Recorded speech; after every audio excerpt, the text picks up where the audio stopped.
Alright, so I got a new train today. And there it is.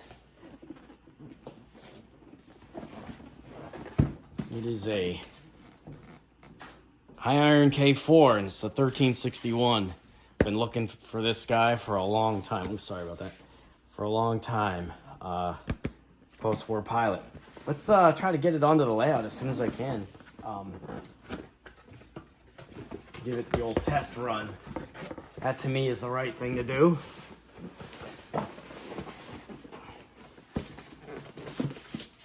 See what we got. Actually looks pretty good shape so far.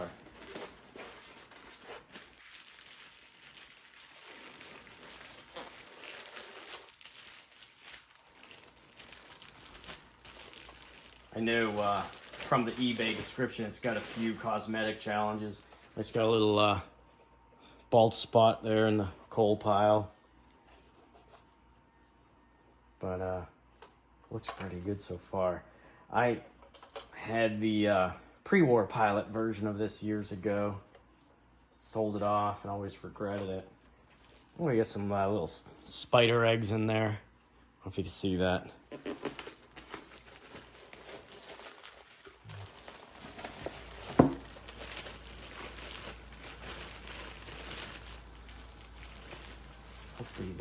Hopefully the missing pieces are in the box. There's supposedly some missing trim pieces here and there.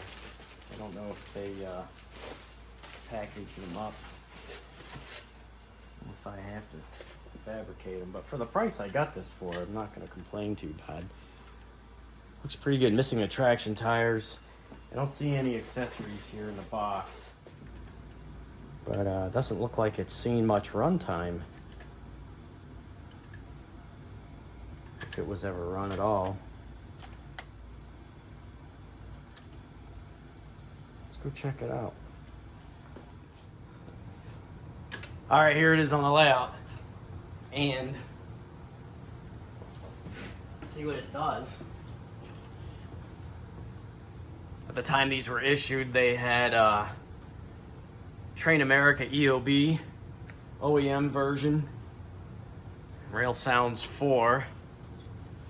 So let's see what happens. I'm gonna give it some juice.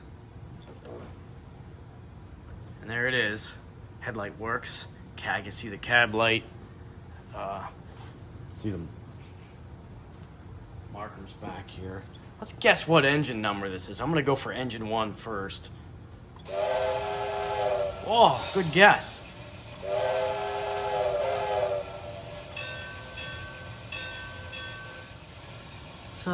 Let's see if it steps out. Whoa. What was that?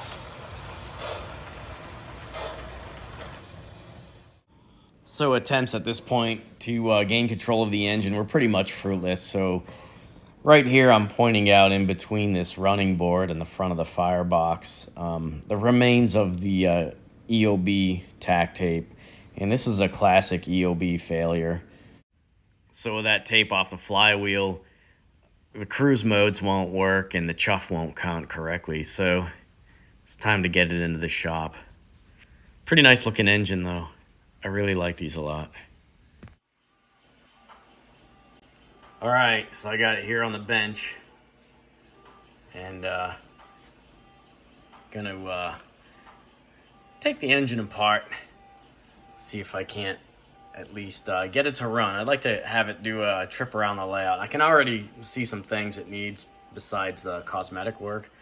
I'm going to have to come up with some kind of a auxiliary pickup roller for this tender, which should be a good challenge because these trucks have some kind of, they almost have like a real normal bolster, so there's not a whole lot of meat on these things to attach a pickup roller to, so I'm gonna have to get creative. And I do have a 1361 sound chip from Lionel. This is the sound stored to memory, plus a little audio driver for the speaker on there.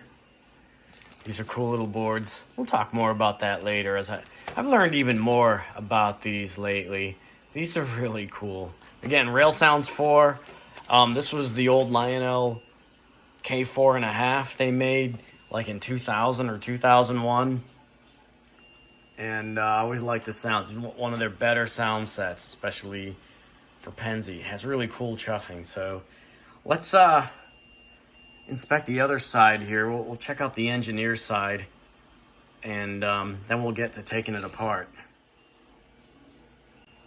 I don't see anything major missing, just some minor annoying stuff. Some details not hanging on there. Boy, I thought maybe that was split. I'll figure it out. Sprung trailing trucks. That's pretty cool. This thing actually has really nice soft springing. Oh, it looks like I'm missing a power reverse link. Should be coming out of there, going through that standoff support right into the power reverse here. So we'll have to fix that. Some brass rod. Missing a brake hose. I got this cheap enough that it's not really killing me. I was expecting some minor cosmetic stuff to deal with. So this isn't too bad so far. I just wonder how that came out of there. It's kind of funny. But look, even the class lights have the little conduits going into these junction boxes. That's really nice. I'll have to make a lens for this headlight. Maybe change that orange LED out. I think it's got a pretty decent headlight casting.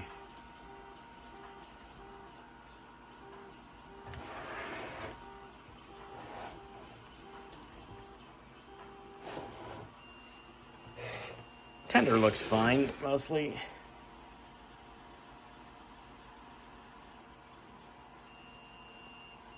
Hey, wait a minute. That don't look like my my engine number.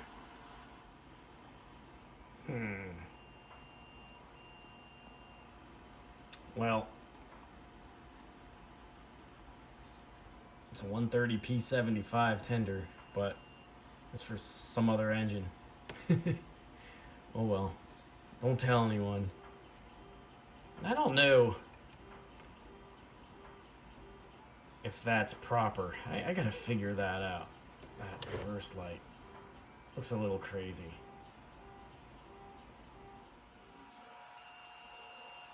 So with the high iron series, I think the idea was that this was supposed to be an even more affordable level of brass engine offered by Third Rail.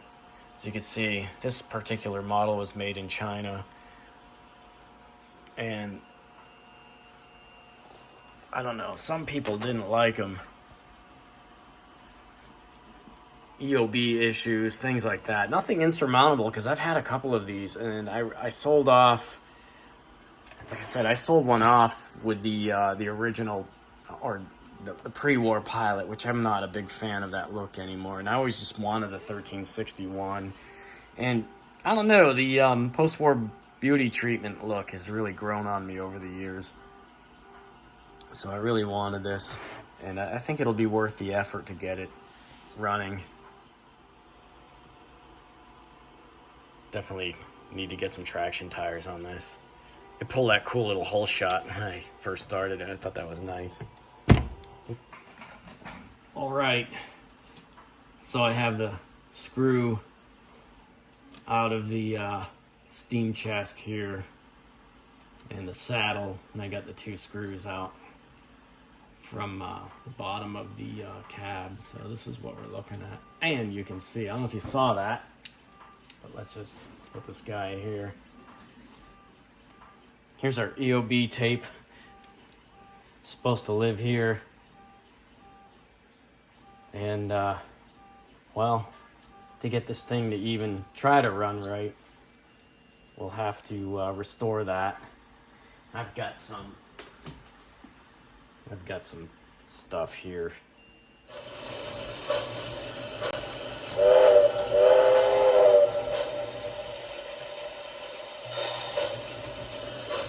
So it is running. I got something smacking here. I think it's this crank pin hitting the back of the main rod.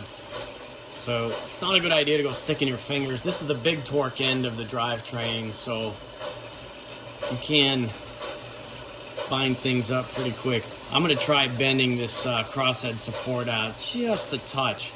See if I can get better clearance on that. I think that's what's hitting there. But it is running now. This is with cruise off. And I'm getting chuff out of it because the EOB pickup, which is pointing up at this flywheel, is actually seeing the set screws flying by, and it's counting those. So it's giving me some kind of chuff right now. So anyway, let me see if I can fix this this little bind. This engine has third rails adjustable reverse linkage, so you can sort of play with a valve cutoff. You can see I can move that engineer side bell crank, and you can kind of change the valve stroke. The valves are a bit floppy on this engine, just like a lot of O-scale engines, but it's a neat little feature. You can see it change a bit as I move it. They kind of tuck the pickup under here. It's kind of nice. So let's see if I can't get this to read the stripes, and see if I can't tune up the EOB and get the chuff right. So high tech. EOB encoder restoration in progress. Now, the idea here is to get these stripes so that the last one sort of gets close. If you end up with a little bit of lopsided stripes, you can get a little bit of a hitch. That makes sense?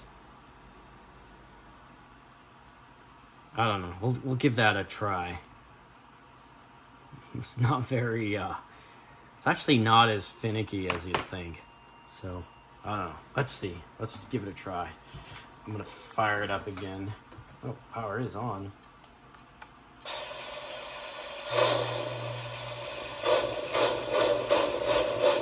Well, definitely got more chuffing now.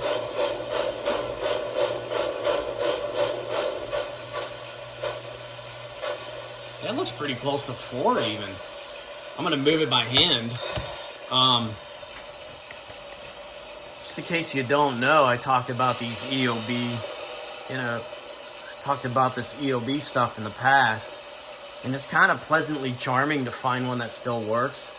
I have had a few over the years just completely explode. I mean, to the point where they take out so much stuff in one shot. It's not even worth fixing, and you just put in electric railroad. But let's rotate this by hand. Let's see where we get our chuffs. Oh, we're getting like none. What the heck? What's up with that? Let me give it a little bit of a throttle here. EOB, the first chuff will be triggered wherever the driver position is. So yeah, I don't think it'll work if I just advance the flywheel manually. I think it has to see some throttle. Doesn't matter if cruise is on or off. Let's give it a little blip here. So we saw, what was that, 9 o'clock? We'll help it along.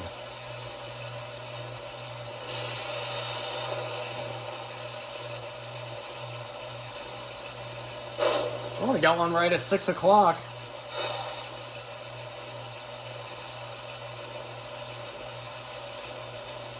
Three o'clock.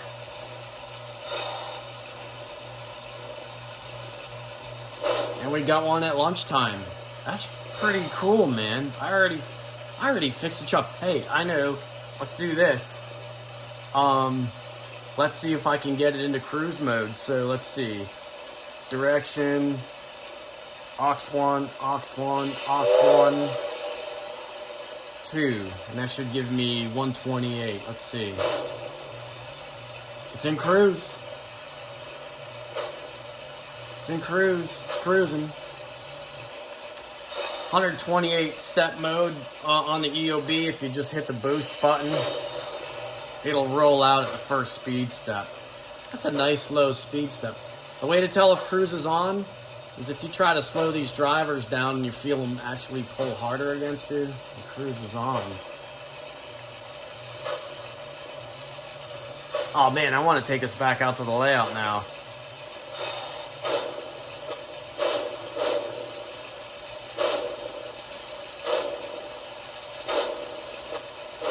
You hear that little chuff blip about... You hear that? At about 1 o'clock. It's kind of drifting now, but that was a problem with the actual soundboard. That's not being triggered by the encoder pulses at all.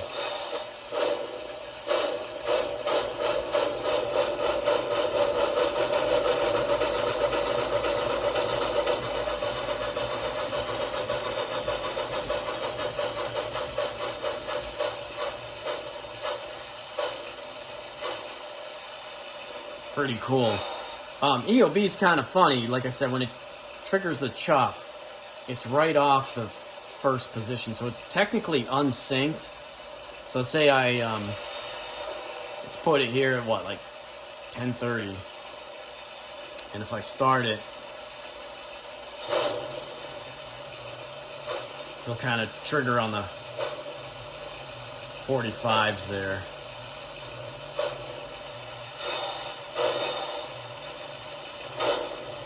It's coming back. It might technically be like 3.9 chuffs per rev. I don't know how close this is. It looked pretty good, but I can tune that. I'm happy right now that we're doing this.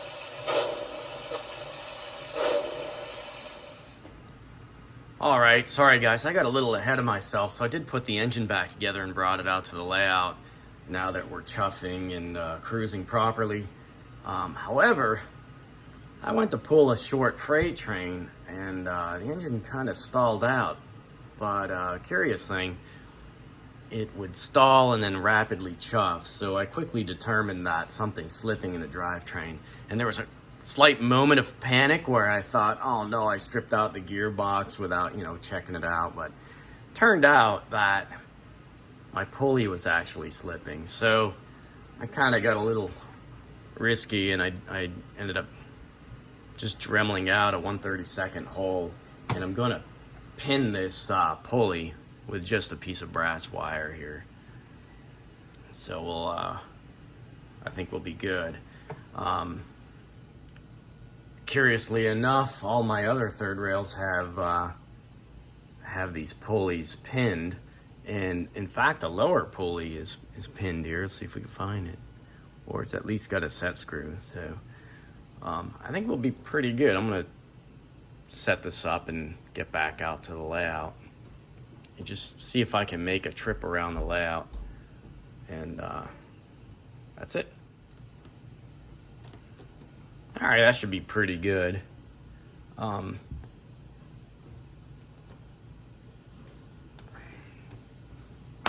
That's it. Should be good. Okay, so I pinned the pulley. I think we're going to be fine there. I did mention that we are in need of traction tires in this engine, so you can see I got something on here. And I will show you that these guys here, this side here, are an experiment. These are some 3D printed traction tires. I made these out of TPU. And I just thought I'd give it a try here. As you can see, this stuff is very rubbery. It's described as having a durometer of 95A, which is fairly soft. So we're gonna see if we can at least make a trip around the layout with them on.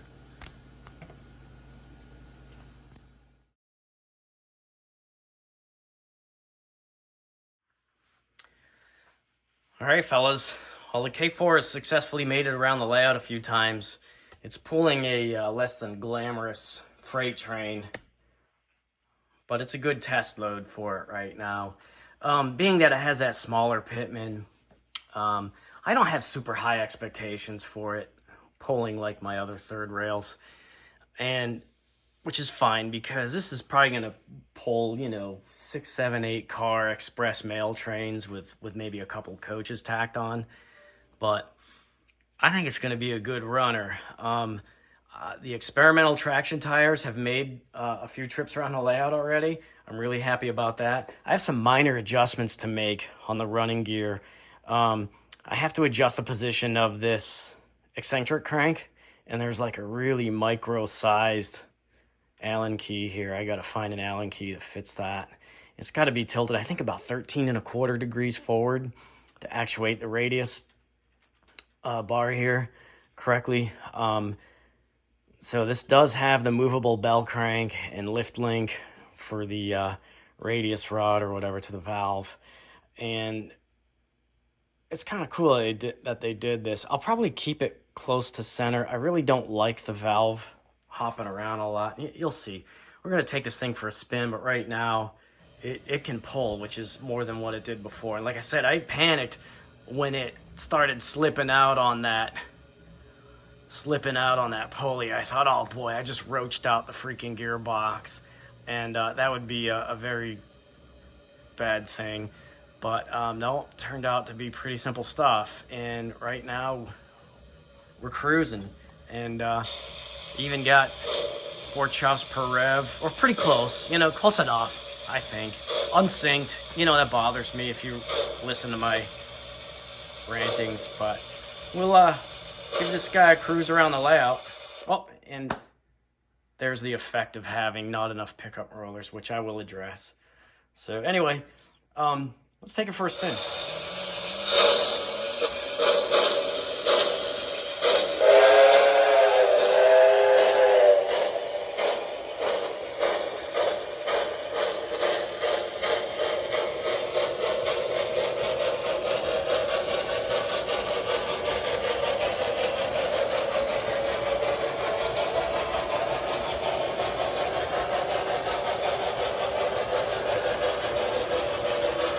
Seeing a very rare view of my layout.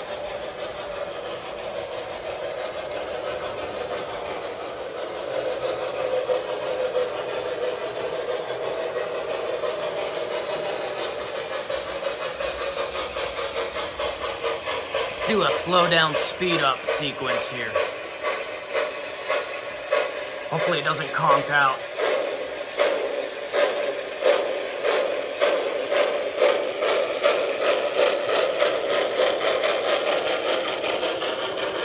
Oh, barely made it over that switch.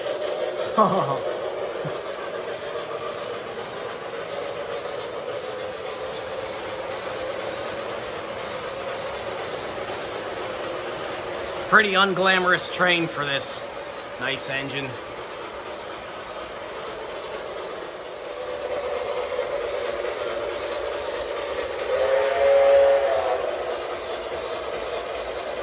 I gotta fix that rod clank.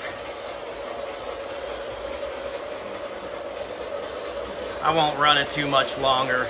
It's making a lot more noise. It sounds a lot worse than it really is.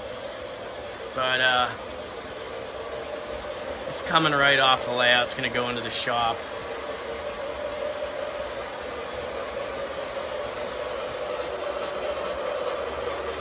Oh God, look at that. No pickup rollers on this thing, really.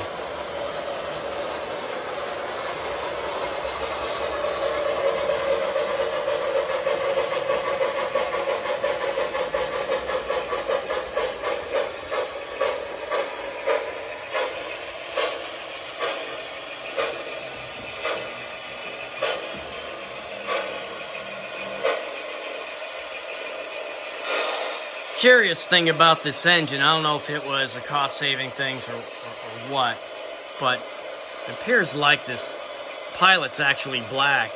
And there's a battery box on the other side of the engine too that's black. I'm gonna have to look at my old...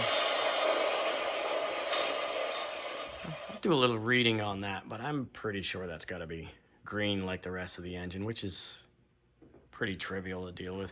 Like I said, we've got some cosmetic stuff to deal with on the locomotive. And then on the tender, Katy mount and some pickup rollers I think would be beneficial. And I'm gonna address why the rear backup light isn't working. The big old coupler's working. But for some reason the backup light ain't working. And then you got a couple other little minor cosmetic things, but I think that's it for now.